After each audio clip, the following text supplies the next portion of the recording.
ಯಪ್ಪ ಯಪ್ಪ ಗಬ್ಬು ನಾರುತ್ತಿರುವ ಕೊಳಚೆ ಗುಂಡಿ, ಕೊಳಚೆ ನೀರಲ್ಲಿ ಪ್ಲಾಸ್ಟಿಕ್ ಕಸದ ರಾಶಿ. ರಾತ್ರಿ ಆದ್ರೆ ಸಾಕು ಸೊಳ್ಳೆಗಳ ಕಾಟ. ಎಲ್ಲ ಗಲೀಜು ದೃಶ್ಯಗಳು ಕಂಡು ಬಂದಿದ್ದು ದಾವಣಗೆರೆ ಜಿಲ್ಲೆಯ ಎಸ್ಒಜಿ ಕಾಲೋನಿಯ ಬಳಿ.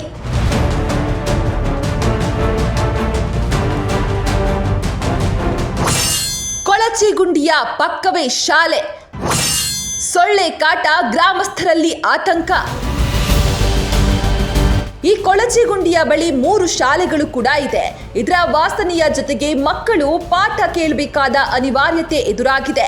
ಅಲ್ಲದೆ ಇಲ್ಲಿ 100 ಮನೆಗಳಿದ್ದು ಸೊಳ್ಳೆಗಳ ಕಾಟ ಕೂಡ ಶುರುವಾಗಿದೆ. ಸೊಳ್ಳೆ ಕಾಟದಿಂದ ಗ್ರಾಮಸ್ಥರಲ್ಲಿ ಕೆಲವರು ಆಸ್ಪತ್ರೆ ಪಾಲಾಗಿದ್ದಾರೆ. ಈ ಸಮಸ್ಯೆಯನ್ನ ಪರಿಹರಿಸಿ ಕೊಳಚೆ ಗುಂಡಿ ಮುಚ್ಚಿಸಿ ಅಂತ ಅಧಿಕಾರಿಗಳ ಬಳಿ ಮನವಿ ಮಾಡಿದ್ರು ಕೂಡ ಈವರೆಗೂ ಯಾವುದೇ ರೀತಿಯ ಪ್ರಯೋಜನವಾಗಿಲ್ಲ. ಈ ಗುಂಡಿ ಮುಚ್ಚಿಸುವ ಕಾರ್ಯಕ್ಕೆ ಯಾವ ಅಧಿಕಾರಿಗಳು ಹಾಗೂ ಗ್ರಾಮ ಪಂಚಾಯಿತಿಯವರು ಕೈ ಹಾಕೇ ಇಲ್ಲ. ಕಳೆದ 8 ವರ್ಷಗಳಿಂದಲೂ ಕೂಡ ಇಲ್ಲಿ ಈ ಕೊಳಚೆ ಗುಂಡಿ ಇದ್ದು ಈವರೆಗೂ ಕೂಡ ಸಂಬಂಧಪಟ್ಟ ಅಧಿಕಾರಿಗಳು ಕ್ರಮ ಕೈಗೊಂಡಿಲ್ಲ. ಇನ್ನಾದ್ರೂ ಕೂಡ ನಮ್ಮ ಸಮಸ್ಯೆಗಳಿಗೆ ಪರಿಹಾರ ನೀಡಿ ಅಂತ ಗ್ರಾಮಸ್ಥರು ಆಗ್ರಹಿಸಿದ್ದಾರೆ.